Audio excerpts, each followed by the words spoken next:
bem-vindos. Meu nome é João Bissoli, acho que não me conhecem. Uma coisa importante que o Liran acho que não comentou, tem água ali do lado, tá?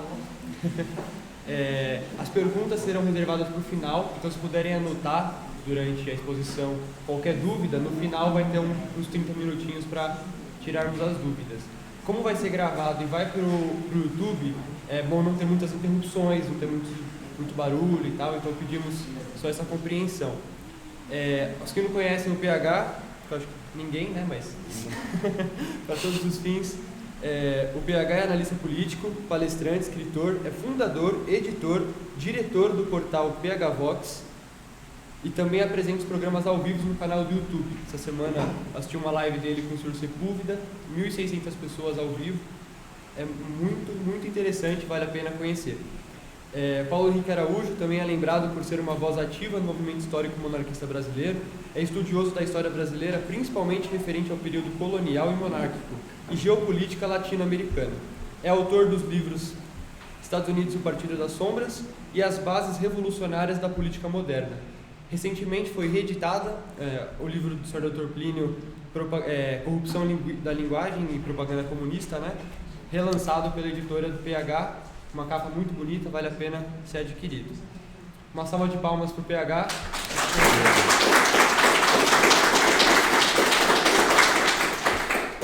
Bom, meus amigos, eu quero primeiro agradecer ao pessoal aqui do Centro Santo Inácio essa iniciativa maravilhosa. É sempre bom estar com vocês aqui no Tete a Tete, pessoalmente, né? É um grande esforço que eles estão fazendo para recuperar esse espaço, então gostaria de pedir uma salva de palmas para o pessoal da organização. Vocês me digam se o meu tom de voz está bom, está baixo, fala mais alto, fala do fundão. Para mim tá ótimo. Então tá bom, tá muito bom. Eu gostaria de começar, nós acabamos de rezar o terço, mas acho que podíamos rezar uma Ave Maria antes de começar.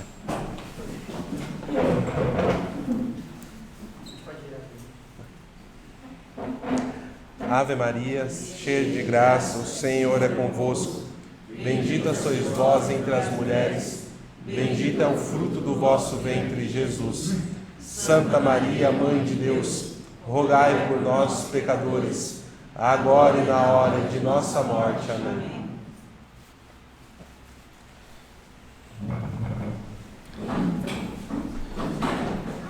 O que eu falo, agradecer a mãe nunca é demais, né? Muito bom, pessoal. Hoje eu separei um tema para conversar com vocês que está muito latente na discussão nos últimos 3, 4 meses aqui no Brasil e vem cada vez mais gerando confusão, tá? E eu vou desenvolver um pouco disso, que é a questão de um termo, um jargão que está sendo utilizado para praticamente tudo. Como diz meu amigo Alexandre Costa, é uma palavra ônibus, sobe dela o que você quiser colocar, né? E nós temos aqui essa palavra muito latente que é nova ordem mundial, tá? E nós vemos aí várias confusões que são geradas, né? Porque as pessoas passaram de uns anos para cá a cada vez mais tentar se informar sobre política. Só que cada vez mais que as pessoas tentam se informar por políticas, elas tentam fazer isso através de conceitos aprendidos num vídeo de 5 minutos no YouTube. Ou na explicação que parece mais lógica numa thread de 600 caracteres no Twitter. Então isso leva as pessoas a tentar raciocinar a realidade através de rótulos, né? E isso está gerando uma confusão enorme. Quem aqui já assistiu aquele episódio da tenda do Chaves que ele vende suco? Né? Então, naquele episódio ele fala, não, aqui eu tenho o suco de laranja que parece de tamarindo, mas na verdade tem gosto de limão. É mais ou menos isso que está acontecendo com os rótulos que estão sendo colocados. E nós temos, né, como eu disse, esse principal rótulo que é a nova ordem mundial. Nós estamos vendo assim, as pessoas falarem cada coisa totalmente sem sentido sobre isso. Por exemplo, assim que estourou a guerra entre a Ucrânia e a Rússia, que nós infelizmente estamos presenciando, eu vi algumas pessoas colocar um tweet na internet assim, entre a guerra entre a nova ordem mundial e o comunismo, eu voto nulo. Aí eu olhei assim e falei, mas isso aqui não faz sentido algum, né? E isso é um problema grave, porque está havendo um erro de conceituação, um erro do que é nova ordem mundial, do que é o próprio comunismo em si e do que tem por trás dessa guerra. Isso é um problema bem sério. Então isso vai gerando cada vez mais confusão nas pessoas. E essas confusões, elas levam a erros de percepção, e aqui, estamos no espaço católico, leva as pessoas a irem atrás de ideologias que querem destruir a igreja, mas que se revestem de uma casca, como se fosse um ovo cozido. Que você tem uma casca que vem de tradição, vem de coisas boas, vem de um discurso contra o modernismo, mas que, na verdade, está completamente podre por dentro. Esse ovo está azul por dentro, de tão podre. Só que ficar na superficialidade leva a esse problema. Então, para poder definir o que é nova ordem mundial, a gente precisa primeiro definir o que não é nova ordem mundial. Isso é importante de entender, o que não é. E é praticamente tudo que as pessoas acham que é nova ordem mundial hoje. Então, nova ordem mundial não é uma ideologia. Nova ordem mundial não é uma ideologia. As pessoas falam de nova ordem mundial como ideologia. Não é um grupo fechado de pessoas. Isso é uma outra confusão muito comum que nós vemos. Nova ordem mundial não é um grupo fechado de pessoas. E nova ordem mundial também não é os metacapitalistas globalistas. Esse é o erro mais comum. Esse é o erro mais comum de todos. Não é também. Então, nova ordem mundial não é uma ideologia, não é um grupo fechado de pessoas e não é ou não são os metacapitalistas. Então, o que é a nova ordem mundial? Ou a tal non, que todo mundo faz o post ali para ganhar um like hoje em dia? Primeiro, a gente tem que se ater ao significado das palavras em si. Nova ordem mundial. É uma nova organização das questões políticas, geopolíticas, econômicas no mundo. Assim, o sentido prático é aquele mais simples, é o que está no significado das palavras. Só que a gente tem um grande problema hoje em dia, que é o quê? A subversão linguística, a corrupção das palavras e a corrupção da linguagem, E é por isso que a gente, por exemplo, lançou aqui, a gente reeditou o livro Baldeação Ideológica na Divertida, do Dr. Plínio Corrêa de Oliveira, com esse título, Corrupção da Linguagem e a Propaganda Comunista. Porque hoje em dia, as pessoas, além de terem o seu horizonte de consciência encurtado, o sentido das palavras foram completamente esvaziados. Então, cabe qualquer coisa. O que significa nova ordem mundial? O que eu quiser que significa. Nova ordem mundial vai ser os globalistas. Aí o outro vai falar, não, eles são uma espécie de ideologia. Não, então tá bom, você entendeu isso? É o socioconstrutivismo aplicado. Ou seja, nós que nos vemos no espectro da direita, conservadores, que sempre lutamos, por exemplo, contra os males do Paulo Freire, abraçamos isso quando nos é conveniente. E a gente precisa ter uma visão crítica e clara sobre isso. É muito importante a gente ter essa visão crítica e clara. Outra coisa que a nova ordem mundial ela é uma organização social e política. Porque você começa a mover a sociedade em determinados caminhos que se espera, com políticas implementadas por diversos estados. Então aí agora fica um pouco confuso, mas você pode ter uma nova ordem social baseado nas políticas, agora sim, de um espectro de ideologia globalista dos metacapitalistas? Pode. Da mesma forma que você pode ter uma nova ordem mundial implementada sobre uma visão comunista, sobre uma visão do imperialismo oriental, como eu chamo o esquema russo-chinês. Como a gente tem aqui o califado. Então são várias vertentes que nós teríamos de nova ordem mundial. E como essa nova ordem mundial é aplicada? Através de alteração social, dos costumes, dos hábitos das pessoas e através de regras, meios políticos também. E nós temos aí diversos grupos, subgrupos e uma faceta ideológica enorme que são utilizadas para isso. Então, por exemplo, hoje quando nós falamos de nova ordem mundial, a gente está falando de diversos grupos de interesses. Então, nós temos, por exemplo, o globalismo ocidental, que aí a gente vai pegar Clube de Roma, Bilderberg, Skull and Bones, a gente tem Por exemplo, deixa eu pegar aqui uma outra sociedade, o Bohemian Club, né? Nós temos várias sociedades discretas espalhadas pelo mundo que vão trabalhando em cima disso. E esses estão mais geralmente ligados a esse espectro do globalismo ocidental. Nós temos também o imperialismo oriental, que é capitaneado principalmente por Rússia e China, cada um com as suas particularidades, mas que tem uma cosmovisão próxima. Então, eles vão cooperando entre si muitas vezes, né? Nós temos o Partido das Sombras, né, que foi até o tema aqui do livro que eu escrevi com o meu amigo Ivan Kleber. Por que o Partido das Sombras é importante? Muitas pessoas também confundem o Partido das Sombras, que está dentro dos Estados Unidos, com uma organização como o Clube Bilderberg. E ele não faz parte dessa estrutura dos metacapitalistas globalistas ocidentais.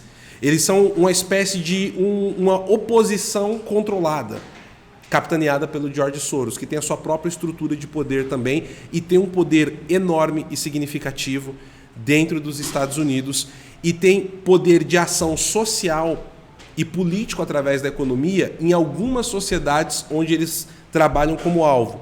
E aí vem uma outra falácia muito comum, que não é o tema de hoje aqui da palestra, mas que a gente poderia tratar com profundidade também, que é a questão envolvendo a Ucrânia e George Soros.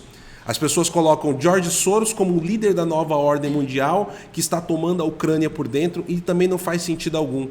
Porque, na verdade, George Soros ele não está incluso dentro dessa estrutura de poder. Em algum momento ou outro ele pode colaborar, eles colaboram entre si, mas não é a estrutura de poder a qual ele está inserido. Ele tem a sua própria estrutura de poder que ele criou, que é o Partido das Sombras. E hoje ele está com um poder muito grande, por quê? Porque o agente dele está sentado na sala oval dentro da Casa Branca. Então, vocês percebem como o rótulo ele atrapalha? Como o rótulo ele vai cada vez mais dificultando entender os meandros e como as coisas estão colocadas nos dias de hoje, né? A gente tem os califados islâmicos também que fazem parte desse processo. E isso cada vez mais a gente vai observando que eles vão atuando, ora favorecendo mais um lado, ora favorecendo mais o outro, né? Por exemplo, hoje os califados eles estão muito próximos do esquema russo-chinês, do imperialismo oriental. Esse é um outro ponto interessante. Mas são várias as facetas. Eu vou passar rapidamente sobre alguns desses, mas eu queria definir bem aqui para os senhores o que seria o globalismo ocidental e o imperialismo oriental, que é muito do que nós estamos vivendo hoje nessa Guerra Fria, que não terminou. As pessoas acreditam que a Guerra Fria acabou com a queda do Muro de Berlim, o fim da União Soviética. Acho que já está visto a olhos nus que essa Guerra Fria nunca terminou, né? Então, nós temos aqui uma definição que eu trouxe do globalismo ocidental, né? Inclusive, é uma definição que eu coloquei no meu próximo livro, que está para sair aí com o mês que vem com o senhor Sepúlveda, e tirei de lá essa cola para ler aqui para os senhores. O globalismo ocidental tem como meio de ação transformar os estados, aqui, países, em uma espécie de cartório, onde as determinações são elaboradas, despachadas por agências supranacionais, por organismos burocráticos não eleitos pelo povo, aplicando assim soluções globais para problemas locais, independentemente da cultura, diferenças históricas ou mesmo interesses dos povos em questão. Nessa visão, é necessário cada vez mais influenciar diversos setores da sociedade, como a política, a mídia, a igreja, etc. Cabe aos governos locais somente definições básicas, como o preço da passagem de ônibus ou obras de infraestrutura local, temas que não possuem impacto nas agendas globais e de controle de pensamento de massa. Recentemente, no meio de 2021, né, ali em agosto, quando nós tivemos a saída dos Estados Unidos, do exército americano, do Afeganistão, nós vimos uma imagem que representa muito bem isso daqui. Nós mostramos ela em um programa na cobertura, estava eu e o Ivan Kleber, e a imagem era a seguinte: diversos afegãos que não eram militantes do Talibã, era um afegão médio, né, e eles estavam numa espécie de um paredão com vários soldados do Talibã armados com AK-47. E esse paredão enorme era um painel gigante, mais ou menos do tamanho da parede que nós temos aqui, com todas as metas da Agenda 2030, da ONU, que estava tentando ser implementada goela abaixo do Afeganistão. Né? Então, é bem esse espaço aqui, né, que eu citei aqui, ó, aplicando assim soluções globais para problemas locais, independentemente da cultura, diferenças históricas ou mesmo os interesses dos povos em questão. Em linhas gerais, é da cultura afegã, é da cultura do povo afegão a maioria das metas que estão ali da Agenda 2030? Não são. E a Agenda 2030 ela é um mar de corrupção da linguagem. Porque quando você vai ler os objetivos da Agenda 2030, ele tem coisas ali que parecem louvável. Você fala, nossa, mas isso aqui vai ser muito bom, saneamento básico, entre outras coisas. Mas quando você vai estudar as ODSs da Agenda 2030, é um projeto revolucionário ao extremo. É a aplicação de toda a doutrina revolucionária para a mudança do homem, para atingir, como o Dr. Plínio Corrêa de Oliveira falava, o fim último da revolução. Transformar o homem num novo homem, né? Um filho da revolução sem a sacralidade, sem a presença central de nosso Senhor Jesus Cristo e o sacrifício dele. Então, isso é muito importante de entender. Né? E quando, por exemplo, por que eles utilizam isso? Quando a gente vai falar das ODSs. As ODSs, o que importa é o título. É como a linguagem está sendo corrompida. É como você vai entender. É como você... É como você vai sentir... Né? Você vai sentir ali aquilo que está passando, porque as palavras hoje elas não têm mais uma importância do que ela é em si, mas da sensação que ela causa. Daí que vem o termo palavra gatilho. Cada vez mais é importante para a revolução que as pessoas sintam, elas não raciocinem. Quando você ouve algo, você sente. E a própria revolução está usando isso para quê? Para subverter esse levante orgânico conservador da sociedade pelo mundo. E eles estão assim dividindo profundamente todos os conservadores a partir disso, da subversão linguística. Isso mesmo. Isso mesmo. E aí nós temos do outro lado o imperialismo oriental. Tá? E o que seria a definição do imperialismo oriental? Eu trouxe aqui também. Diferentemente do seu nêmesis ocidental, o poder fica concentrado nas mãos do Estado. A economia, a diplomacia, o controle da cultura, a mídia, os projetos de infraestrutura, etc. O governante, eleito ou não, possui o controle dos destinos da nação, com uma visão clara do que deve ser implementado.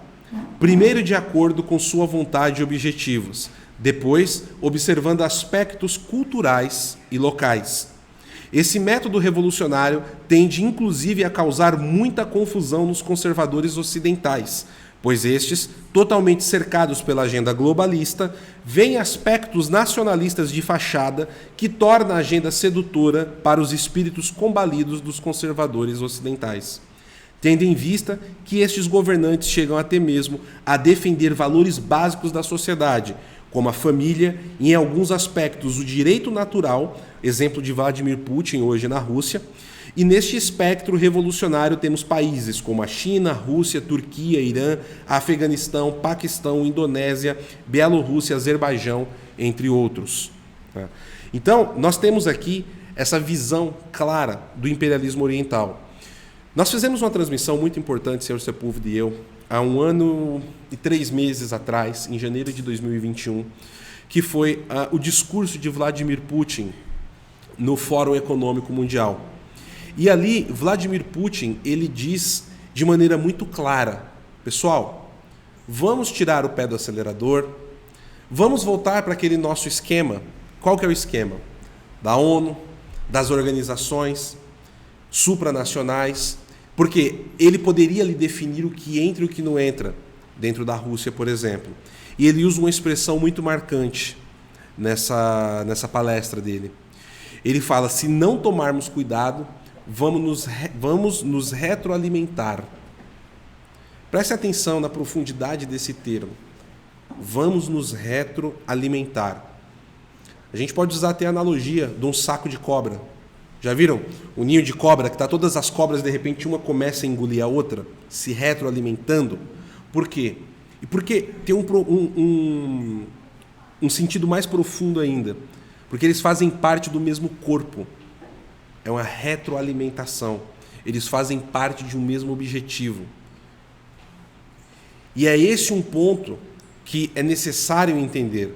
Porque a revolução ela é una e ela é processiva e ela é profunda. Tem uma definição no livro Revolução e Contra-Revolução, que está ali, Dr. Plínio Corrêa de Oliveira, que eu gosto muito, que ele usa uma analogia de uma floresta. Imaginem que uma floresta começa a queimar. E esse foco de incêndio é a revolução que está destruindo. Quando esse fogo começa a se alastrar, ele vai passar a ser parte de um único incêndio, de uma mesma origem.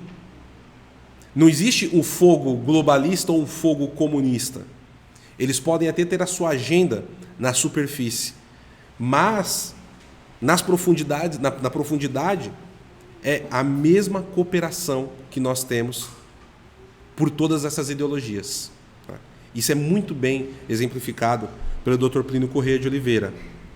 Então nós temos, além desses, como eu citei, nós temos o Partido das Sombras hoje, que tem muito poder no mundo, que é uma estrutura que está dentro dos Estados Unidos, muito bem organizada, tá? Tem um poder político de movimentação de massa enorme. Por exemplo, as pessoas colocam a derrota de Donald Trump totalmente no voto pelo correio, mas não foi. O voto pelo correio foi uma parte do processo que ganhou visibilidade, mas o processo foi muito maior. E eles tiveram a cara de pau de documentar e colocar isso no artigo para louvar as ações. Nós até colocamos isso aqui nesse livro, no último capítulo, mostrando quem são os agentes, como eles fizeram a partir de documentos deles. Com o trabalho mostrando quem são os agentes, quais são as organizações, quais ideologias eles defendem. E o que a gente percebe? Uma grande união entre comunistas, entre anarquistas, entre o pessoal da agenda identitária, uma união enorme, onde eles se unem para quê? Por um objetivo comum, que é a revolução, da própria revolução. No próprio, aqui um parênteses, no próprio Manifesto Comunista tem um trecho curto, mas que demonstra muito isso, dessa unidade revolucionária. Quando Engels e Marx, eles escrevem ali, quando tiver uma situação de divisão dentro de um parlamento, qual deve ser a posição do Partido Comunista? Como os comunistas devem se portar? A instrução de Marx no manifesto é que todos eles devem se unir a qualquer vertente revolucionária, seja ela comunista ou não, porque eles lutam pelo mesmo objetivo e pelo mesmo fim. Isso não sou eu que estou dizendo. Marx disse isso no manifesto do Partido Comunista. Essa é a instrução de Karl Marx e de Friedrich Engels para os partidos comunistas a partir de então. Então, eles também enxergam essa unidade revolucionária. E aí, acho que agora começa a fazer um pouco mais de sentido nesse exato momento, porque que aquela expressão que eu comentei, que eu vi na internet, na luta entre nova ordem mundial e comunismo eu voto nulo. Percebem como começa a não fazer sentido? Primeiro, pela definição do que é nova ordem mundial. E segundo, de como o comunismo enxerga a revolução e como ele vai utilizar outros revolucionários para si mesmo. Ainda dentro desse parênteses, eu posso dar um exemplo aqui. No momento que nós tivemos a Revolução Bolchevique, na Rússia, nós tivemos um uso muito grande dos comunistas dos anarquistas. Eles utilizaram os anarquistas como frente de combate. Tanto combate bélico na Guerra Civil, que o Trotsky andou para frente com essa guerra, e tanto no campo político. E depois que eles conseguiram tomar o poder, o que eles começaram a fazer? Perseguir os anarquistas. E mais especificamente, depois que Stalin assumiu o poder, ele começou a mandar os anarquistas para as gulags. E os anarquistas, eles são um aliado histórico dos comunistas. Desde a Primeira Internacional, né, os anarquistas estavam na fileira. Na Comuna de Paris, Bakunin ele liderou a Comuna de Lyon, né, e ele sempre foi um apoiador dos comunistas. Em alguns momentos, Bakunin mesmo se colocava, né, Mikhail Bakunin é considerado o que Marx é para os comunistas, Bakunin é para os anarquistas, aqui só para contextualizar os senhores. E Bakunin também teve essa cooperação com os comunistas. Mas quando os comunistas tomaram o poder na Rússia, eles começaram a colocar nas gulags os anarquistas. Só que isso, dentro da Rússia, eles faziam e para fora eles escondiam. Por quê? Porque os anarquistas eram importantes fora da Rússia. Poucas pessoas sabem, mas aqui no Brasil o movimento anarquista ele teve uma força enorme. As primeiras grandes greves que nós tivemos no século XX, ali entre 1917 a 1920, foram organizadas pelos anarquistas no Brasil. Não foi propriamente dito pelos comunistas, né? Então, nós tivemos duas grandes greves no Brasil, uma em São Paulo, que levou milhares de trabalhadores para as ruas, e outra no Rio de Janeiro, logo em seguida. E os grandes líderes eram os anarquistas. Os anarquistas eram os grandes líderes dessas greves. E nesse meio tempo nós já tínhamos anarquistas presos, sendo assassinados, perseguidos dentro da União Soviética. E aqui era abafado isso. E se alguém colocava em algum momento, em algum jornal, que estava tendo uma perseguição dentro da União Soviética a anarquistas, logo ele era abafado. Logo ele era abafado por aqui. Toda a estrutura era utilizada de agentes nos meios de comunicação, cronistas, que eram colaboradores do Partido Comunista. E, a partir daí, era silenciada essas vozes. Isso aconteceu no Brasil, isso aconteceu na Guerra Civil Espanhola nos anos 30, isso aconteceu na Guerra Cristeira, no México, né? Então, nós temos vários exemplos disso ao longo da história. É um parênteses um pouco longo, mas isso também mostra a unidade da Revolução, e quando eles precisam definir quem estará na dianteira do processo, como eles entram nesse processo que o próprio Putin chamou de retroalimentação, que é mais ou menos o que está acontecendo agora. Só que o Putin, sabiamente, sabendo que a sociedade ocidental está corrompida em muitos aspectos, muito pelas próprias ações e doutrinas aplicadas por agentes vindo da própria Rússia nos últimos 100 anos, tá?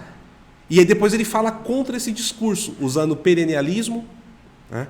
Usando um falso revestimento do catolicismo, do cristianismo, e a partir disso, de palavras gatilho ou palavras talismã, como diria o Dr. Plínio Corrêa de Oliveira, subvertendo as pessoas e levando as pessoas a defenderem Putin ferozmente e no domingo ir para a missa comungar como se nada tivesse acontecendo.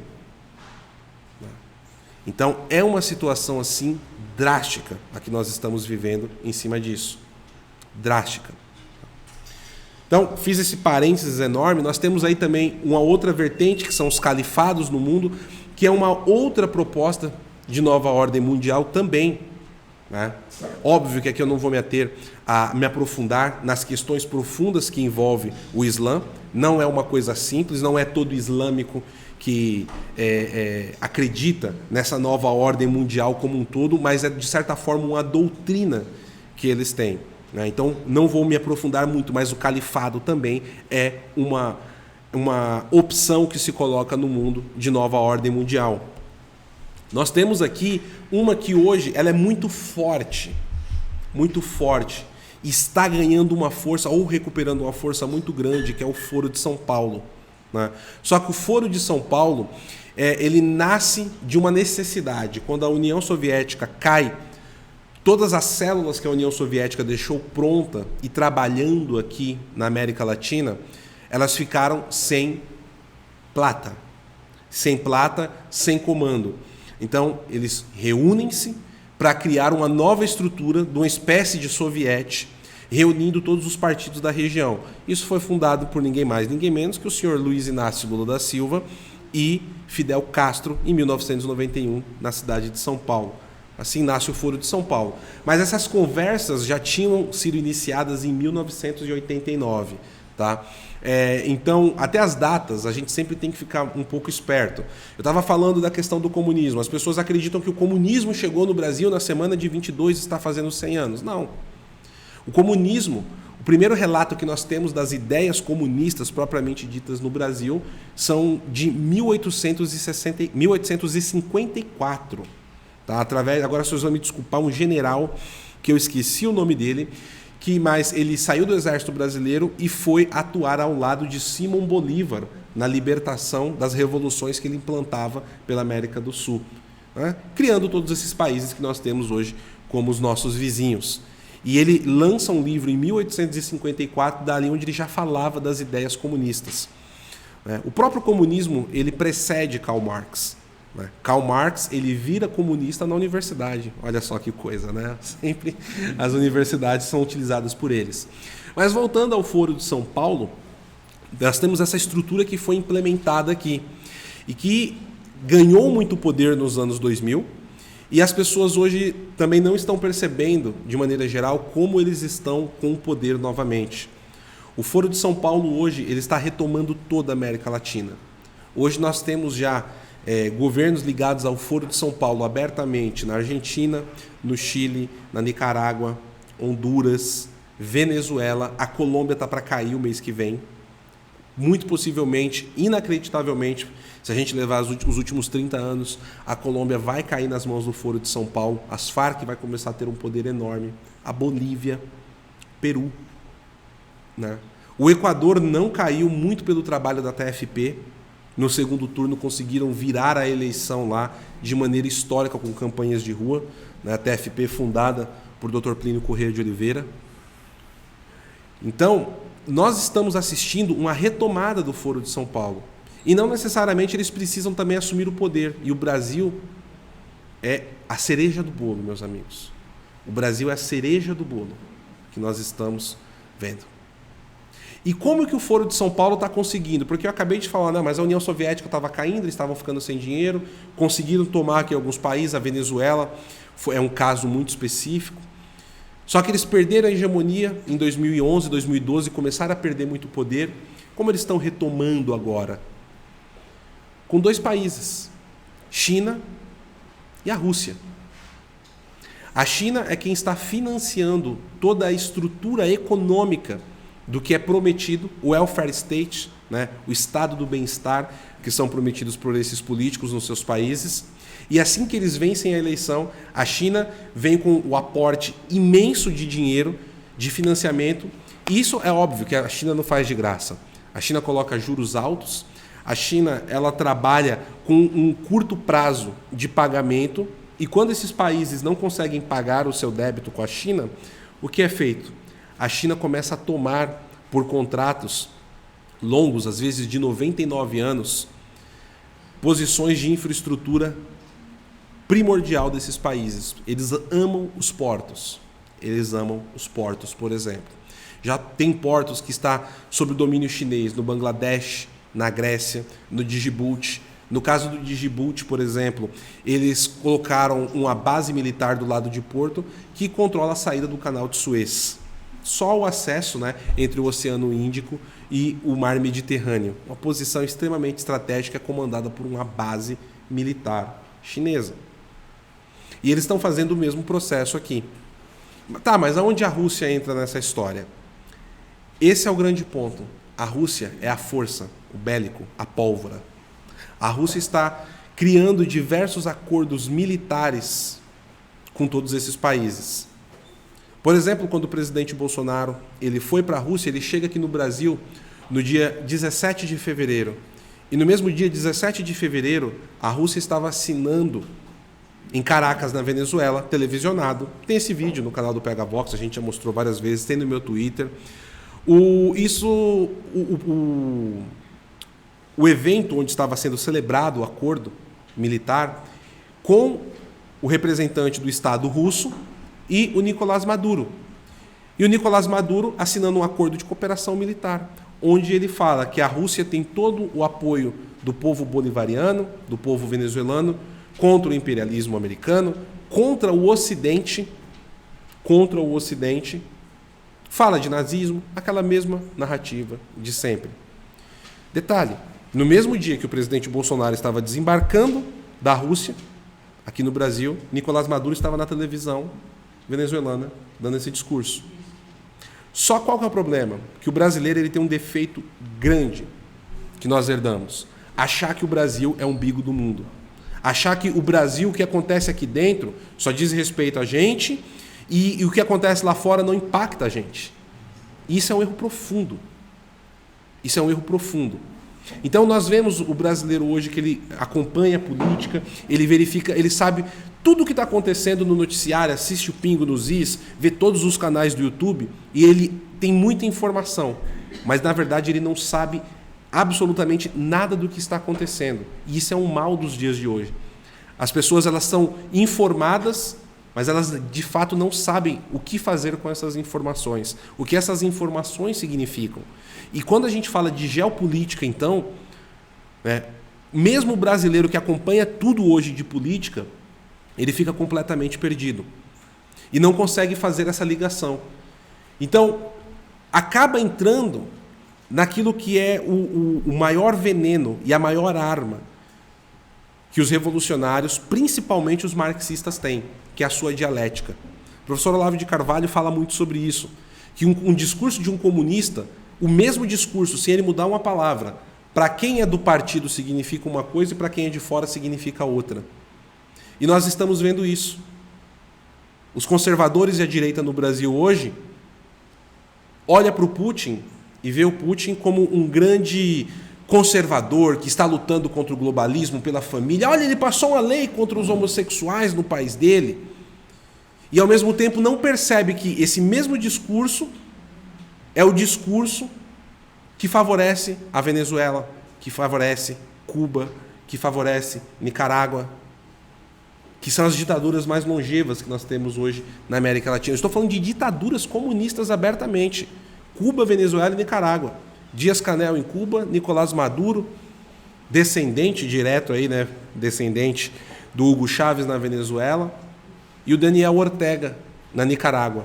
Daniel Ortega ele acabou de vencer uma eleição, por exemplo, onde ele era um candidato único, porque ele mandou prender todos os outros 6 adversários que ele tinha na eleição. Adivinhem qual foi o primeiro país que ligou para dar os parabéns para Daniel Ortega? Rússia.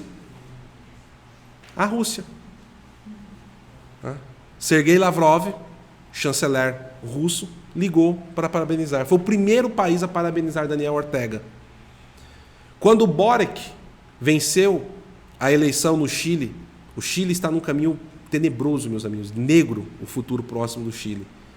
Quando o Boric venceu, qual foi um dos primeiros líderes mundiais que correu para parabenizar? Nicolás Maduro, da Venezuela, e mais uma vez a diplomacia russa.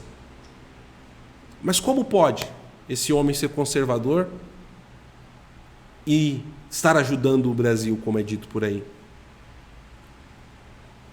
Algo de errado não está certo. Alguma coisa não está certa.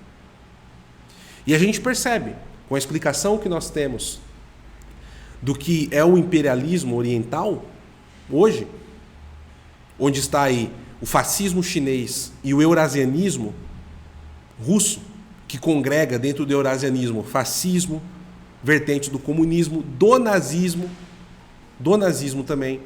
O mesmo Putin que diz que vai desnazificar a Ucrânia é o mesmo Putin que coloca nazistas na sua fileira e no seu exército, inclusive dos seus mercenários. Tá? Só que as pessoas não querem se aprofundar. Por quê? Porque elas precisam sentir algo.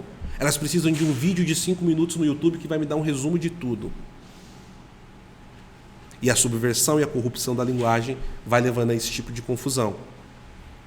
Então, não sei se ficou claro como o Foro de São Paulo hoje é um braço que está trabalhando para esse avanço desse imperialismo chinês, desse imperialismo oriental, sob o fascismo/comunismo chinês com o eurasianismo russo. Da figura não só de Vladimir Putin, mas também de Alexander Dugin. Então, nós temos aí a unidade né? Acho que assim fica clara a unidade que nós temos entre eles. Para dar um exemplo, falando do que as pessoas hoje colocam como, né, o mal de todas as coisas que precisa ser enfrentado mesmo se aliando à revolução, o globalismo. Existe a unidade entre o projeto de Vladimir Putin e uma unidade, por exemplo, entre o projeto de Xi Jinping, o projeto de George Soros utilizando Joe Biden e o projeto que nós temos do Klaus Schwab, das grandes corporações e assim por diante. Por exemplo, eu recentemente fiz um programa com o senhor Sepúlveda, onde nós analisamos um texto curtíssimo, né, do Alexander Dugin, uma entrevista, na verdade, que ele deu para um jornal italiano. E Alexander Dugin, o que ele coloca ali? Ele coloca, por exemplo, que existe dois Putins, dois Vladimir Putin. Um Vladimir Putin lunar e um Vladimir Putin solar. E qual que é o Vladimir Putin lunar? É o Vladimir Putin que fala sobre a agenda ambiental, é o Vladimir Putin que fala sobre o identitarismo para fora, é o Vladimir Putin que fala sobre a Agenda 2030.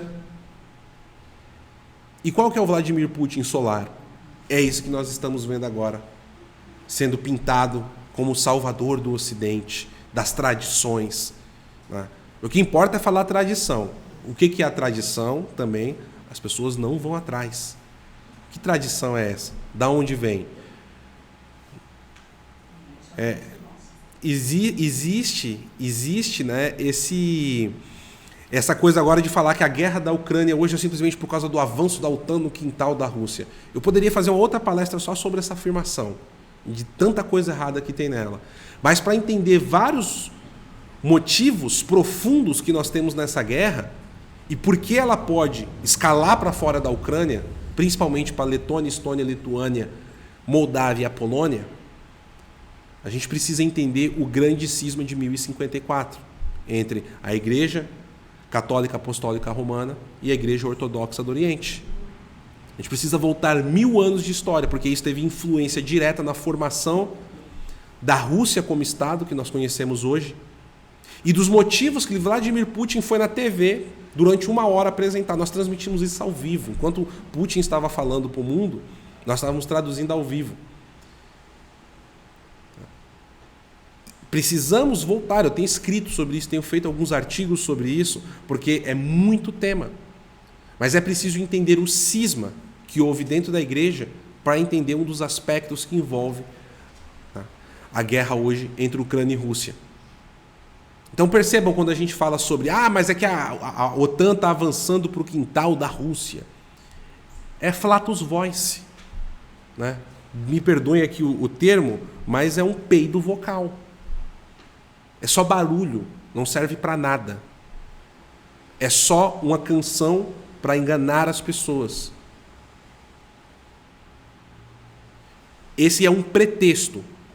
Mas percebam que desde quando começou essa guerra, nós estamos vendo a propaganda russa dar vários motivos. Cada semana é um motivo. Nós já tivemos a desnazificação, nós já tivemos a questão religiosa. O Putin falou isso 2 dias antes da invasão e falou no dia da invasão. O Dugin está falando sobre isso. E o que nós vemos muitos conservadores no Brasil fazer, esqueçam o Dugin não é importante. O comunismo também não é tudo isso. A KGB, não. A KGB também não é muito importante. Hoje mesmo eu fiz uma entrevista com o pessoal da Polônia no canal, falando sobre os brasileiros que estavam dentro dos registros do serviço soviético aqui no Brasil. Mas a destruição da história também faz parte desse processo. Então, nas palavras do próprio Dugin, vejam como nós temos uma unidade que coopera em vários momentos entre si. Dr. Plínio Corrêa de Oliveira tem outra analogia que eu gosto muito, que é a do polvo. O polvo ele tem vários tentáculos. Tá? Imagine que cada tentáculo é uma vertente revolucionária. É o globalismo, é o comunismo, é o fascismo, o comunismo chinês, é o nazismo, vamos pegar aqui as pautas identitárias, né? A pauta identitária ela não é bem necessariamente uma ideologia, mas só para completar aqui o nosso exemplo. Em vários momentos, esses tentáculos vão trabalhar junto para buscar algo para alimentar esse corpo, que é a revolução. Em outros momentos eles vão chocar e conflitar-se entre si, mas eles respondem ao mesmo corpo, eles fazem parte do mesmo corpo. E esse é o movimento e o processo revolucionário que nós temos. E a revolução por si, ela é global. A revolução por si, ela tem a pretensão de tomar todo mundo. Então, essa unidade é a revolução que nós temos. E as pessoas hoje colocam muito o início de tudo isso na Revolução Francesa. Só que isso também é uma imprecisão. E nós podemos colocar aqui vários períodos nos últimos 1000 anos que dão um exemplo claro disso. Eu mesmo acabei de citar o grande cisma que nós tivemos em 1054, que está tendo influência, sim, na guerra hoje entre Rússia e Ucrânia. Nós temos, né, a Reforma Protestante, que teve um impacto político no Ocidente enorme. Eu não vou nem entrar no campo teológico propriamente dito, mas na política houve um impacto enorme, enorme nas sociedades, na estrutura diplomática entre os reinos, os países na Europa. Foram vários aspectos que a Reforma Protestante teve impacto. Vários. E isso é uma coisa que precisa ser discutida também, né? E nós tivemos a Revolução Francesa. Ali já é a explosão, já é quando a panela de pressão explode como um todo. E foi uma revolução tão brutal, de tentar mudar o homem, a sociedade, de uma forma tão brutal. Muitas pessoas não comentam disso, mas a Revolução Francesa chegou a mudar os dias da semana. Tamanho era a vontade que eles tinham de remodelar a sociedade no mundo inteiro. No próximo livro que vai sair, meu com o Sr. Sepúlveda, eu até pego, né, já quase 100 anos depois, depois que cai a Comuna de Paris, no meio da Guerra Franco-Prussiana, o manifesto de Bakunin, Mikhail Bakunin escreve. E aquele é um documento fantástico, porque Bakunin ele previu, com quase 150 anos de antecedência, o que nós estamos vivendo hoje nos espíritos das pessoas. As sociedades pelo mundo que são hoje. Eu poderia ser uma outra palestra só sobre esse tema, né? Mas eu não vou poder me ater muito para não fugir tanto do tema.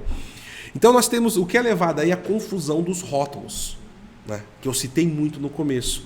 Vocês percebem quando a gente tenta encaixar tudo com um rótulo? A gente faz uma confusão e se perde dentro da dialética revolucionária e começa a trabalhar para os revolucionários? Quantos governantes hoje não estão trabalhando a favor da revolução, acreditando que estão combatendo ela? Quantos comunicadores hoje, conservadores no Brasil, não estão se deixando levar pelo putinismo e pelo discurso russo? E aqui a gente não tem que entrar naquela dicotomia. Mas o Zelensky... Não, o Zelensky é um outro problema que você tem que tratar também. Existem problemas e existem méritos. Só que o nome disso é o whataboutismo, né, que vem do inglês de whatabout, e tal coisa, né? Porque se eu falar, isso aqui é um copo d'água, mas você não vai falar da água suja? Não, mas espera aí, eu estou falando da água limpa agora.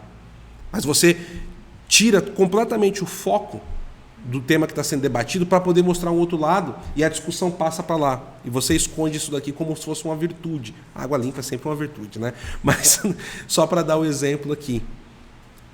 A virtude não, a água limpa é sempre bom, me perdoem.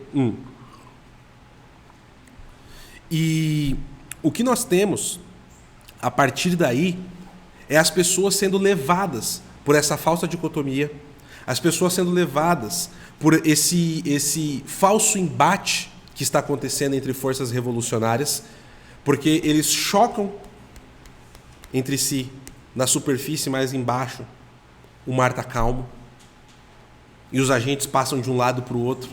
As próprias sanções que nós estamos vendo para a Rússia, né, elas funcionam até certo ponto, em outros pontos elas estão trabalhando. Ao mesmo tempo que estão sancionando a Rússia, o próprio governo americano, né, está começando a liberar sanções da Venezuela, que vai fortalecer o regime que acabou de assinar um acordo de cooperação militar com a Rússia, e que já está recebendo material bélico do Irã por mar e por terra. Sim, exatamente. A China está tirando as sanções. E nós vemos o quê? A Colômbia já está sofrendo o risco de sofrer uma invasão da Venezuela, patrocinada pela Rússia. Patrocinada pela Rússia. E o que nós vemos as pessoas falarem aqui no Brasil? Não, porque Putin conservador, grande líder, um homem que pensa no seu país, nacionalista. O nacionalismo é uma outra coqueluche que está sendo utilizada pela Revolução e pelos agentes de desinformação revolucionários. Principalmente na direita, está cheio, não se enganem. A pessoa falar que é de direita não significa nada. Né? Isso significa que direita e esquerda não existe? Não, é lógico que existe. É lógico que tem a sua importância. É lógico que essa distinção entre direita e esquerda é muito importante, mas ela não fica só no campo político. Né? Só que hoje as pessoas falam assim, direita não, está comigo. Direita cristão conservador. Opa, esse é meu amigo. Ah, é? Os mesmos que estão vendendo o Putin aqui. Os mesmos que daqui a pouco eu já vi alguns fazendo não, mas olha, o Maduro, talvez seja necessário fazermos uma aliança de momento com o Maduro para proteger a Amazônia do Macron. Né? Tudo em nome do nacionalismo. A bomba atômica. Precisamos da bomba atômica brasileira. Ó, ok? Se o Brasil for fazer uma bomba atômica brasileira, tem várias profundidades que você precisa discutir. Se a gente falar só da bomba atômica, sim, bomba atômica para o Brasil, Paulo, você é a favor ou contra? Olha, eu acho que se o Brasil tivesse uma bomba atômica, seria bom no campo geopolítico. Ok? Mas hoje o Brasil ter uma bomba atômica, desenvolver um programa nuclear, como que isso, que isso traria de impactos para o Brasil no campo econômico? O que isso traria de impactos para o Brasil no campo da diplomacia? E as pessoas não discutem isso. Não, nós precisamos de uma bomba atômica para nos proteger do imperialismo. Né? São o mesmo discurso anti-americano dos anos 60, 70 e 80 aqui no Brasil, dos anos 90, que está sendo implementado na direita hoje, está todo mundo abraçando. E não discute-se isso. Tá, mas e como é que o Brasil vai fazer a sua bomba atômica? Com a Rússia. Porque a Rússia tem a tecnologia para a bomba atômica brasileira. Ah, tá. Então você precisa de uma bomba atômica pela soberania nacional, mas aí você vai pegar isso com o Irã e com a Rússia? Percebem como é só discurso? O que nós estamos vendo? Vazio? O que essa gente está colocando? Né? Enquanto isso, o que ele vai fazendo? Enquanto você fica ali olhando, a bomba atômica. Não, o Putin é contra a ideologia de gênero. Ok. Nesse meio tempo ele está vindo com todo o pacote. E aí a gente volta a Saul Alinsky. Né? Saul Alinsky, que foi um dos grandes mentores de Hillary Clinton, Barack Obama. Né? E é o homem que tem toda a estratégia. A estratégia das ONGs, que todo mundo hoje fala que é dos globalistas e etc., nasce com Saul Alinsky. Ele era um organizador de comunidades. E o que define, o termo que define, né, Saul Alinsky, e eu sou da sua ideia, o seu trabalho, a questão nunca é a questão é a revolução. Então, enquanto nós estamos aqui discutindo esses pequenos aspectos que a revolução vai colocando, eles nunca estão discutindo com a gente do outro lado, eles estão discutindo o quanto que a revolução vai andar. Então, é por isso que é importante nunca ficar discutindo aspectos revolucionários, mas discutir a revolução, expor a revolução, qual é o interesse deles. Porque outra definição que Saul Alinsky ele nos dá nunca diga às pessoas mais do que elas precisam saber para te entregar o poder. Ou seja, existe uma entrevista do Hugo Chávez, em 99, uma semana antes da eleição na Venezuela. Perguntam para ele na TV, vocês encontram isso no YouTube, o senhor é comunista? Ele fala, não, eu não sou comunista. Jamais eu implementaria o comunismo. Não, eu sou um homem democrático. E o que ele implementou? Um dos regimes comunistas mais terríveis da história da América Latina depois de Cuba. Isso é Saul Alinsky. Total. Mas Saul Alinsky era comunista? Não. Mas ele era revolucionário. Então, a revolução ela é una, ela é profunda e ela é processiva. Então as pessoas falam muito hoje em dia que o comunismo não existe mais. Né? O comunismo não existe mais. E muitos acreditam nisso. Mas será que o comunismo não existe mais? Vamos pegar então aqui uma pauta que está muito em voga por conta o pessoal pega o globalismo, mistura tudo, né? O identitarismo. O que é o identitarismo em si? É a luta de classe sem proletário, né? Implementado pela Escola de Frankfurt. Né? Eu não vou aqui reduzir a Escola de Frankfurt ao identitarismo, isso seria desonestidade intelectual da minha parte, mas ali nos porões da Escola de Frankfurt, o que eles entendem? Já nos anos 50 do século passado, que essa visão, né, soviética da luta de classes, do proletário, isso não vai funcionar mais muito bem daqui para frente. A gente precisa ter um discurso que possa avançar com as ideias marxistas e comunistas. Então a Escola de Frankfurt começa a trabalhar em cima do identitarismo, de dividir a sociedade em pequenos grupos, entre outras coisas. Né? Então nós temos ali vários, né, pensadores dentro da Escola de Frankfurt que começam a movimentar e pavimentar isso com essa visão para o Ocidente. Porque dentro da Rússia, que nunca teve democracia, a Rússia nunca teve uma democracia ao longo de toda a sua história. A Rússia não é, nunca foi, nunca teve uma democracia. Funcionava a proposta stalinista. Por quê? Porque a cultura estava pavimentada já, né, com pessoas que olhavam a autocracia e olhavam a tirania como modelo de Estado. Agora, no Ocidente, isso não conseguia passar muito bem. Nós tivemos algumas posições, por exemplo, como Cuba, mas a gente viu como Cuba sofreu, sobreviveu, né? E quando eu digo sofreu, eu digo do povo. Porque não é porque um regime comunista está em Cuba que todo cubano é comunista. Para vocês entenderem um pouco sobre isso, eu recomendo assistir uma série que tem no Netflix chamada Cameraman. É um jovem americano, idealista, comunista, que todo mundo ficava falando mal do Fidel Castro, e ele fala, não, eu vou para Cuba então, todo mundo fica mandando ir para Cuba, eu vou para Cuba mostrar o que é Cuba. E ele vai para Cuba praticamente 3 a 4 vezes a cada 10 anos. E ele vai mostrando como que era Cuba a partir dos anos 70, o que vai acontecendo, como Cuba afunda quando a União Soviética cai. Né? E aí a gente vai conhecendo a profundidade do que é o povo cubano. E o povo cubano, na sua maioria, ele não é comunista. Ele também sofre com o regime comunista.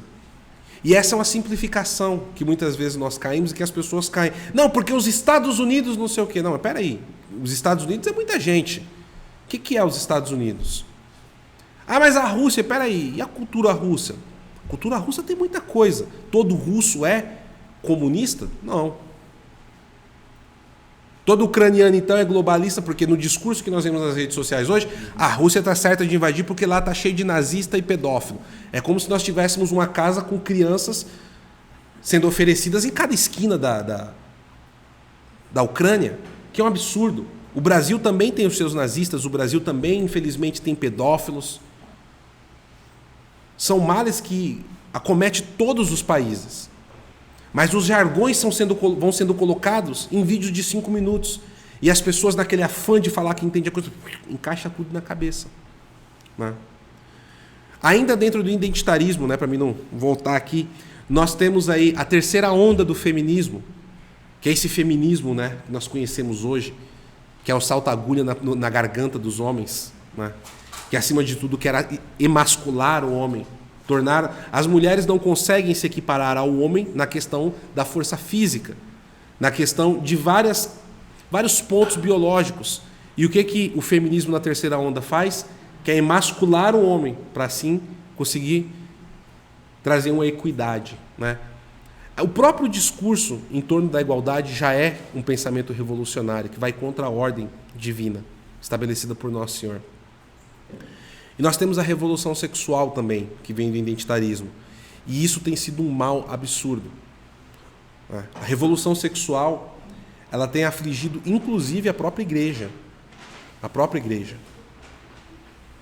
E a Igreja Católica, ela sempre conseguiu combater vários males ao longo de sua história. Mas a revolução sexual é uma das que está tendo mais dificuldade para a igreja combater. E eu digo isso com muito pesar, infelizmente, até dentro da igreja.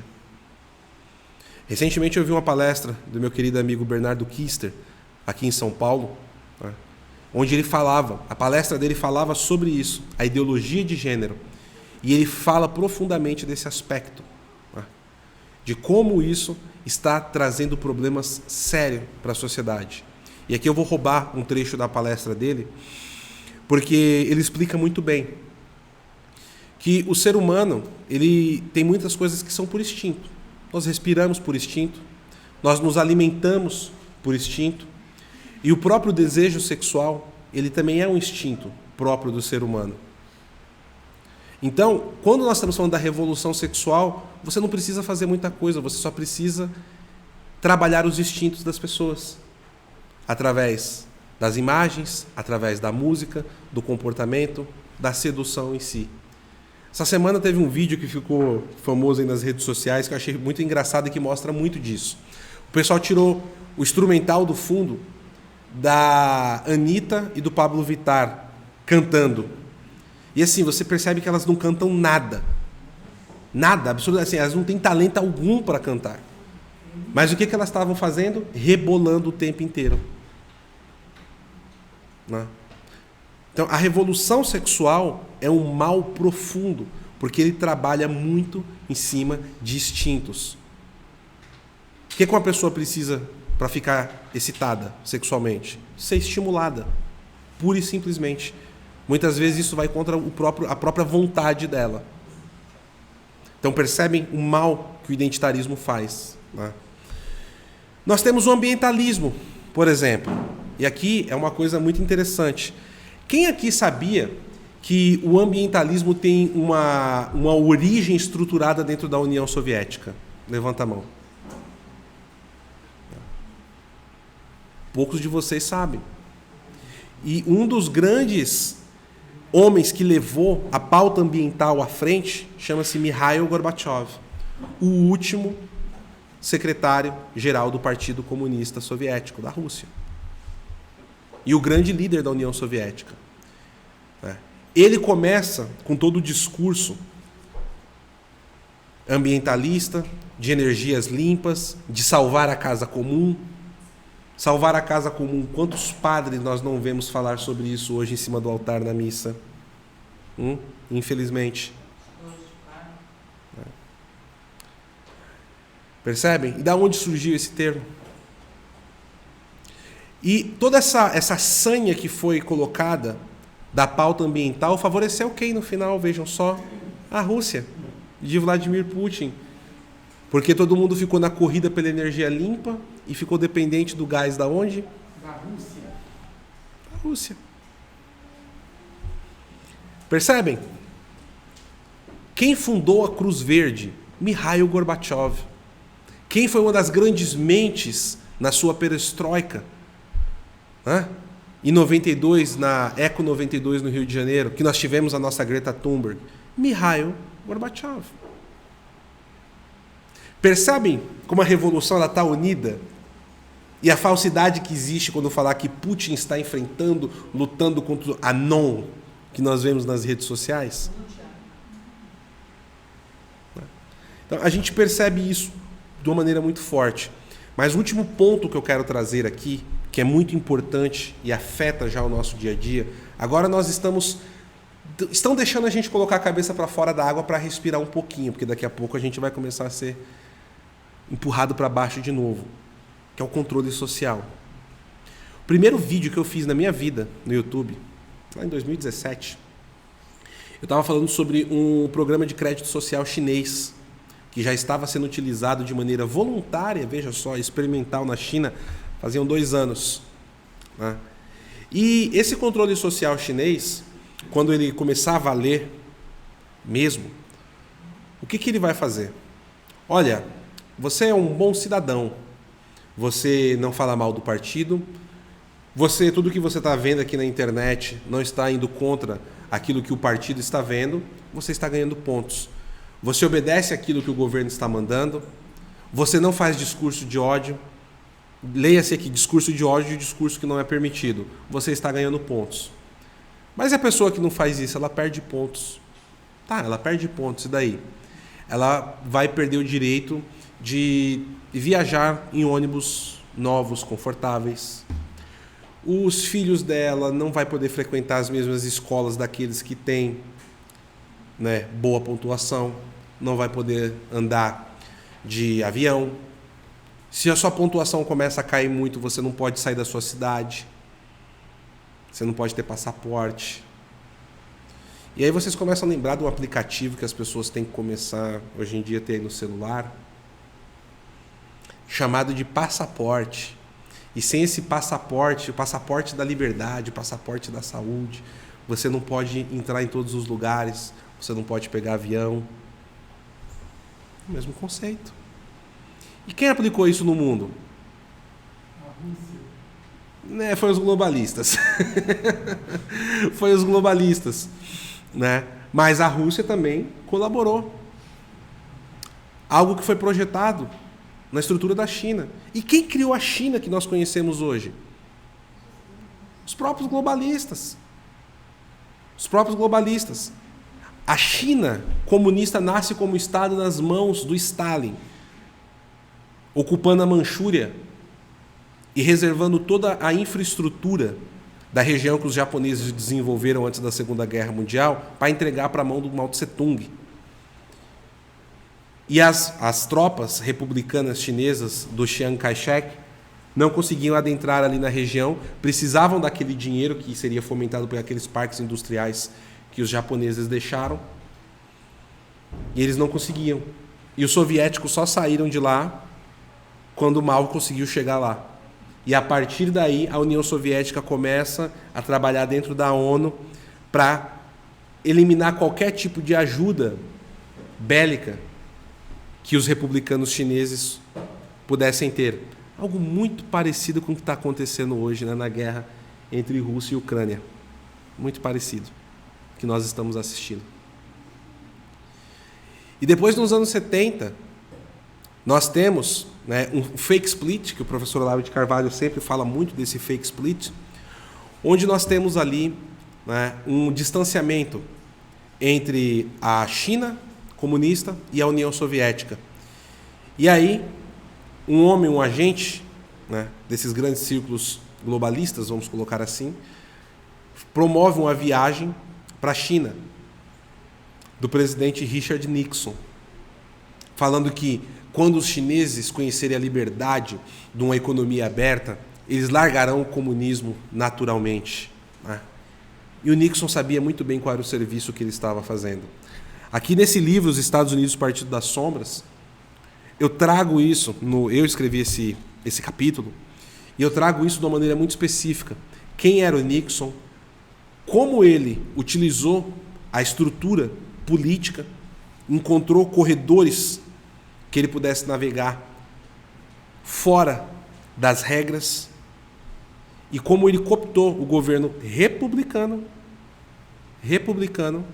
do Richard Nixon. Aqui tem uma declaração nesse livro de ninguém mais, ninguém menos, daquele que é considerado aí, né, o grande ou o maior presidente dos Estados Unidos por muitos, Ronald Reagan, num estádio lotado, falando contra a viagem do Nixon para a China e falando que a partir daquele momento eles não tinham mais um governo para chamar de conservador que os representassem. Entende a profundidade como um governante pode trabalhar a favor da revolução, mesmo dizendo que é conservador? Nós temos esse exemplo com Richard Nixon. Então, tem aqui um relato, inclusive como o governo Nixon ajudou a cair a monarquia do Camboja e subir ao poder o regime comunista mais brutal da história, que é o de Pol Pot, que dizimou em poucos anos 30% da população. Então, a pauta do controle social, ela é utilizada por todas essas vertentes revolucionárias. O próprio governo que foi recém-impossado na Alemanha já tinha a intenção de implementar o Estado digital, como eles chamaram, que é tudo digitalizado, todos os seus documentos, dinheiro, tudo dentro de um aplicativo do governo. Né? Adivinhem quem levantou a mão e falou assim: ei, amigo, olha eu aqui, ó, eu tenho essa tecnologia pronta, hein? Testada e implementada. Você quer? A gente troca um zap depois. A China.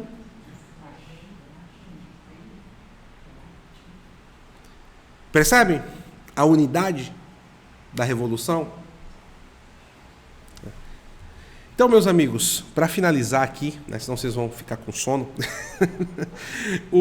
eu quero trazer aqui algo que eu sempre coloco nas minhas palestras, independente do tema, que é algo que a gente precisa ter em mente para nos proteger de tudo isso.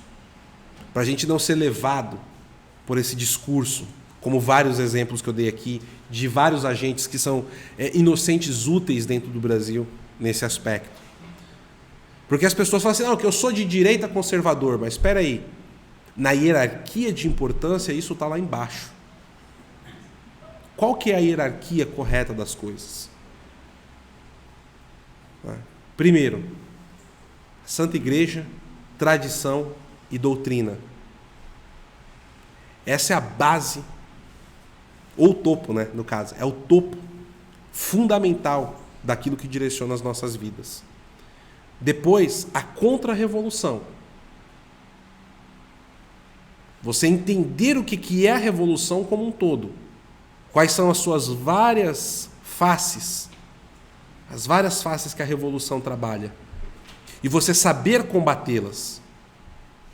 Depois você desce alguns andares, aí você vai chegar no conservadorismo. Porque se você não tiver essa estrutura anterior, você pode ser um Nixon, você pode ser um Boris Johnson, conservador que estava lá batendo palma e emulando o discurso da Greta na COP26. O Ivan foi cobrir, nós, graças à ajuda de todos vocês, conseguimos mandar o Ivan para Glasgow para fazer a cobertura do que o Boris Johnson estava fazendo.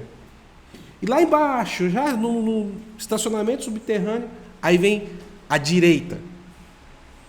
Porque uma direita sem essa estrutura, ela é completamente tomada pela revolução. Nós estamos vendo, na prática agora, um monte de direitista dançando a música da revolução, sendo a direita dançante. Muitos conservadores pelo mundo, entre eles o Tucker Carlson, por exemplo, dançando a música da revolução. Os revolucionários estão batendo tambor e ele está lá dançando, feliz, achando que não, é conservador, right wing, né? Está na direita, é conservador. Mas se você não tem muito bem definido a igreja, a tradição, a doutrina e a contra-revolução, você é um alvo fácil. Né? Você é um alvo fácil da revolução. E isso é difícil. E aí eu pergunto, né? A gente tem a história aqui no Brasil, do Padre Cícero, lá no Nordeste. Padre Cícero, ele era uma pedra no sapato dos comunistas. A gente poderia até dar o apelido, né? Padre Cícero de terror dos comunistas. Tanto, até do bando de Lampião. Porque as ideias do Lampião eram ideias revolucionárias. E por que o Padre Cícero... O Padre Cícero, ele estava ali falando de direita, ele estava falando de conservadorismo? Não. Mas o que era o norte? E foi o norte do Padre Cícero? Nosso Senhor Jesus Cristo, a Santa Igreja Católica, a tradição e a doutrina. É o primeiro aspecto. E Padre Cícero, ele conseguiu proteger a sua comunidade, a sua cidade e muitos brasileiros dos avanços comunistas no Brasil na sua época. Porque ele tinha o que era fundamental e principal. Tá bom? Então é isso, pessoal. Obrigado.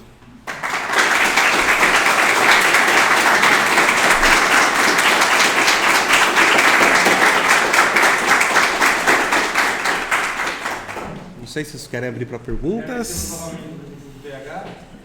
Temos uns 15 minutinhos para perguntas rápidas, nenhuma pergunta muito profunda. Eu queria só pedir que o senhor fizesse um comentário, que você comentou sobre o Foro de São Paulo, essas questões todas. A sua opinião sobre o momento que o Brasil vive politicamente e as suas perspectivas para essa eleição presidencial. Assim, bem rapidamente.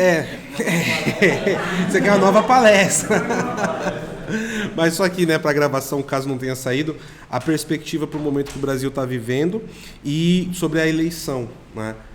É uma eleição muito complexa que nós vamos viver aqui, que existem várias frentes revolucionárias dentro desse aspecto que eu trouxe na palestra trabalhando, e a perspectiva que nós temos, de verdade, é que o Brasil ele vai ser cortejado por todos os lados. E a revolução está tentando fazer isso com o Brasil. Tá? E aqui eu estou falando até um pouco fora do campo eleitoral. Estou falando das mentes, dos espíritos já. Porque é isso que vai levar ao resultado eleitoral. Mas a gente percebe, eles trabalham por um lado, com o Foro de São Paulo, com a China e etc., declaradamente. E aqui dentro do Brasil não tem um conhecimento muito claro da Rússia. Né? E utilizam até o comunismo nem existe mais, a Rússia não é mais comunista. Não, claro, a Rússia não é mais propriamente só comunista, mas existe vários aspectos que têm que ser aprofundados e é revolucionário em si. Só que estão colocando a Rússia como uma figura de uma falsa direita, de um falso conservadorismo, para tentar influenciar, inclusive, as eleições aqui no Brasil, para que eles possam ter possibilidades de ganhar aí, né? O poder necessariamente, sem necessariamente ganhar a eleição, como diria José Dirceu. É uma situação complicada a que nós estamos e a gente tem que rezar muito pelo nosso presidente, para que ele tenha o discernimento de tudo isso que está cercando, né, o mundo hoje, porque ele assumiu a presidência em um momento que o mundo inteiro estava se levantando contra várias revoluções. E agora todos esses movimentos estão sendo tragados pela revolução. Ele tem que ter muito discernimento, muita orientação e muita proteção do manto de Nossa Senhora para fazer as escolhas certas para proteger o Brasil da revolução. Ontem teve um evento, que foi a eleição no Rio. Na sua análise, qual a importância desse evento, do tamanho da vitória do Urbano ontem no Rio? Tem vários aspectos que a gente precisa olhar a vitória do Orbán. O Viktor Orbán está encabeçando uma campanha muito forte ao lado da Polônia contra as pautas e a agenda. Aqui a gente pode até usar a agenda globalista da União Europeia.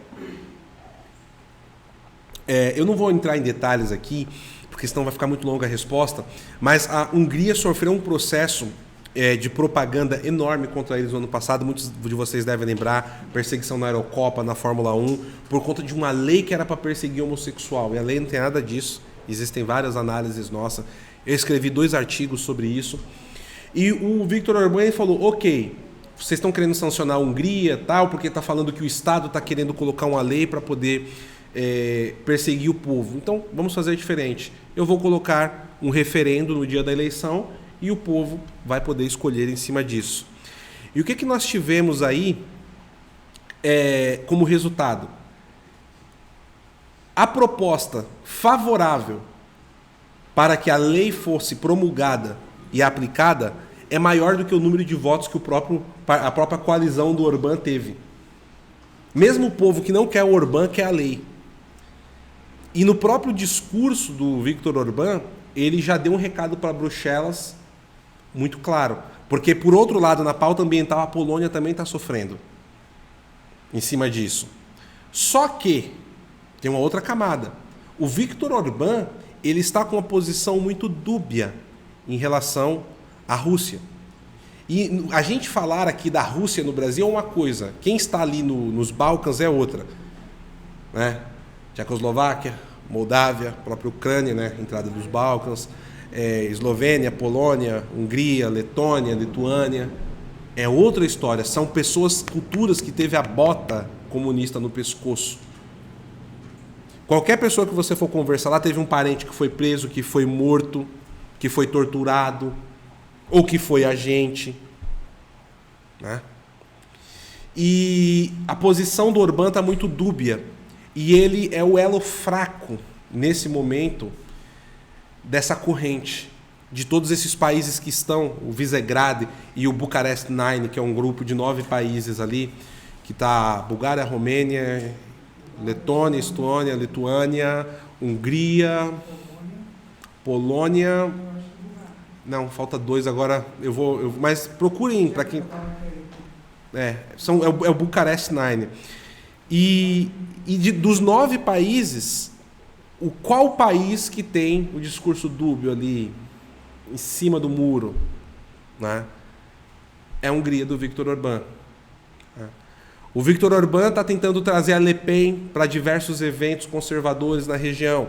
A Le Pen, declaradamente putinista, francesa. É uma direita, mas é uma direita putinista, né?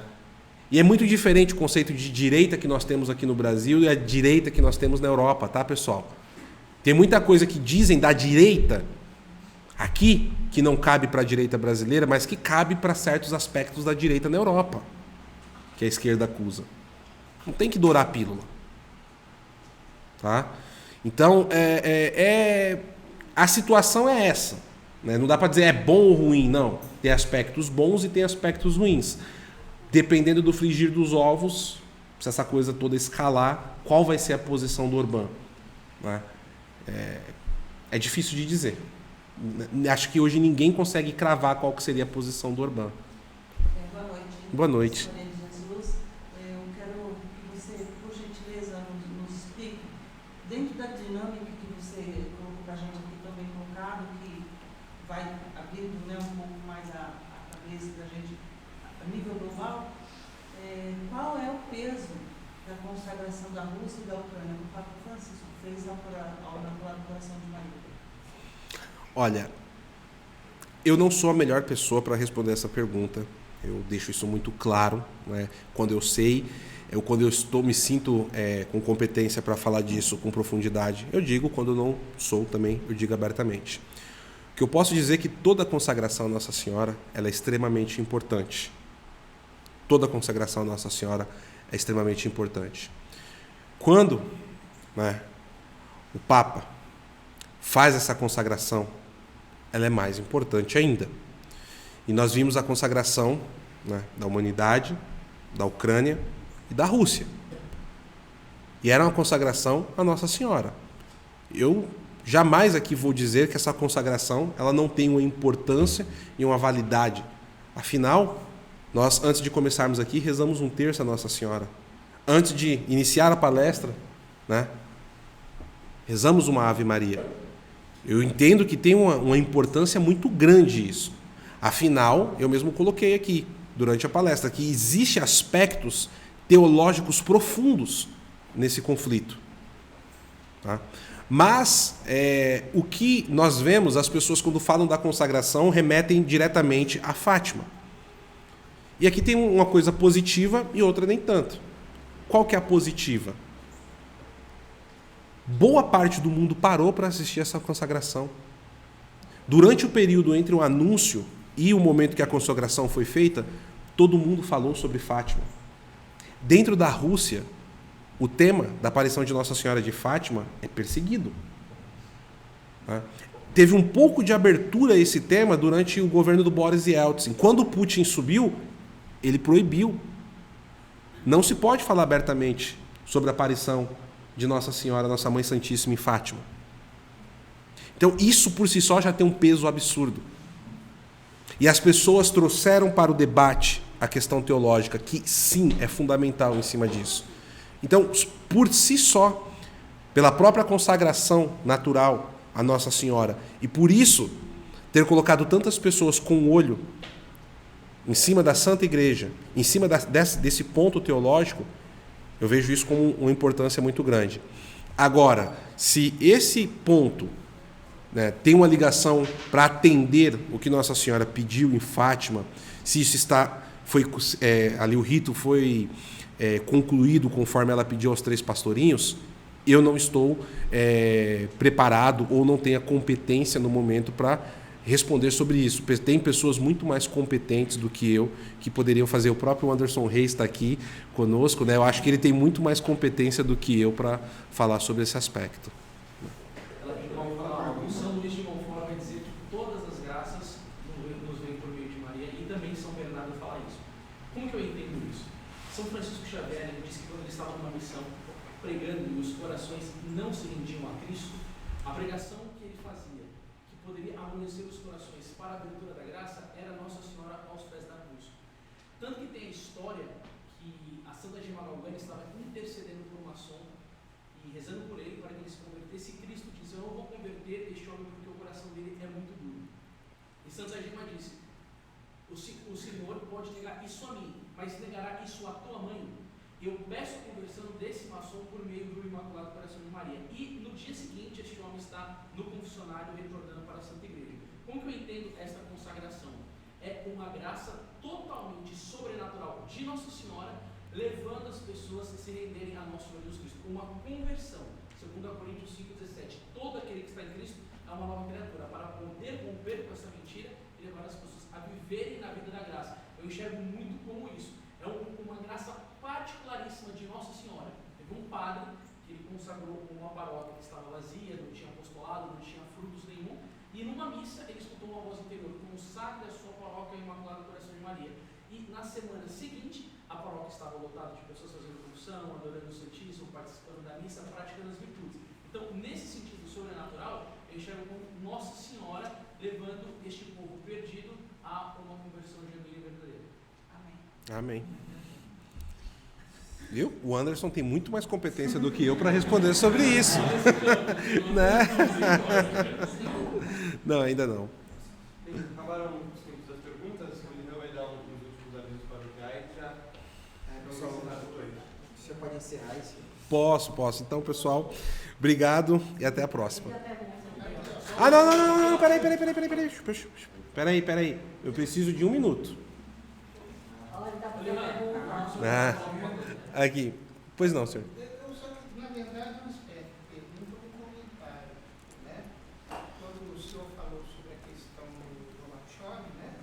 Eu já tinha notícia que vem dele essa transposição da luta de classes para sustentabilidade, né? Eu tive a oportunidade de fazer pós-graduação nisso.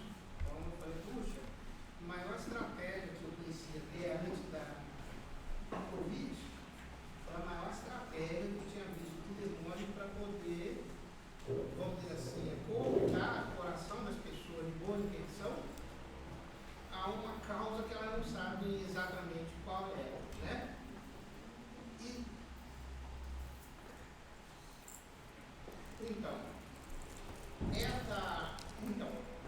foi nessa ocasião, então, pós-graduação, que eu fui estudando esse assunto e vi a origem que remontava a Gorbachev, certo? Mas parece que, posteriormente, aliás, um pouco recentemente, eu vi a letra de um hino, de um canto católico, se eu não me engano, não sei se é no Magnificat católico, é algum desses álbuns da década de 60, ou seja, bem antes do momento em que se falava na cara comum, certo? Essa expressão é São Francisco, na verdade. Sim, mas... Aí houve essa malversação dessa expressão. Exato. Acredito que por isso tenha atraído tanto a alma de católicos para essa coisa, com um sentido não mais franciscano, mas com um sentido gorbachoviano. Exatamente. O nome do senhor é? Joel. Joel. Obrigado, senhor Joel. E o senhor deu um ponto aqui que é muito interessante. Se o senhor reparar, durante a palestra, eu até cito a questão temporal, que o Gorbachev, ele assume essa pauta. Mas se a gente pega, por exemplo, aquele símbolo da reciclagem, daquelas setas verdes, foi criado nos anos 70. Então, eles, principalmente assim, a inteligência soviética, eles começam a olhar o que a gente pode utilizar que unifique o nosso discurso e quebre essa ideia, né, essa barreira do comunismo, que é o ambientalismo. E aí eles pegam o ambientalismo como pauta e tomam, como o exemplo que o senhor disse, né, da casa comum e assim por diante. Mas, infelizmente, o que a gente vê, quando muitos padres, né, estão falando sobre a casa comum, eles estão falando, infelizmente, nesse... do Gorbachev. Né? Bom, pessoal, só agora sim, para terminar, né, porque tem que terminar com a mensagem correta, né? Então, pessoal, sempre com o Santo Terço na mão, né, pedindo sempre a proteção à nossa mãezinha querida, que ela possa, né, olhar por esse mundo, interceder por nós, junto a nosso Senhor Jesus Cristo. Então, vou terminar aqui com a oração de São Bento, né, o santo a qual eu sou devoto, patrono do PH Vox. Né? Eu vou fazer sentado por causa aqui do vídeo, tá bom? Cruz sacra sit mic nucleus, non draco sit mic dux, vade retro satana, nunquam suad mic vana, sunt mala quellis bas, ipse venenas bibas. A cruz sagrada seja minha luz, não seja o dragão meu guia, vade Satanás. Nunca me aconselhe coisas vãs, é mal o que tu me ofereces, beba tu mesmo os teus venenos. Em nome do Pai, do Filho e do Espírito Santo. Agora sim a gente pode terminar. Viva Cristo Rei! Viva! Viva Cristo Rei! Viva!